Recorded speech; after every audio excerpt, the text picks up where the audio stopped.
கண்ணீர் மல்க தாயேன்னு நீங்க கூப்பிட்டீங்கன்னா கண்டிப்பா வந்துருவாங்க அம்மா. எல்லாரும் வீட்டுக்கு போகணும், நேரம் ஆயிடுச்சு. டிஃபன் பண்ணணும், மணி ஆயிடுச்சு.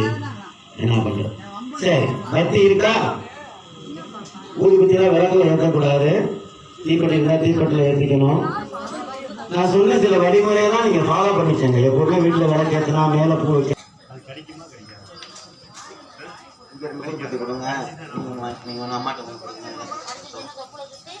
எல்லாருக்கும் ஊதுபத்தி வந்துருச்சா?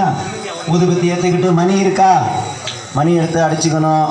மெல்லமாக புடவையில பட்டுக்காம நிதானமாக விளக்குக்கு 3 தடவை காட்டுங்க. ரசாங்கம் குணோ தூபம் சுபனஞ்ச சுபனோகரம் ஆக்ரேய சர்வ தேவானாம் ரூபோஜம் பிரதிகிருக்கியதாம் சுகந்த தூபமாகிராபஜாமி. பொறுமையாக 3 தடவை காமிச்சிட்டு ஓரமாக வச்சுக்கணும். அடுத்த முறை எல்லாரும் வரும்போது பத்தி ஸ்டாண்டு ஒன்று கொண்டு வந்துடணும். எல்லாரும் கண்டிப்பாக மணி கொண்டு வந்துடணும். மணி இல்லாமல் பூஜை சிறக்காது இல்லையா?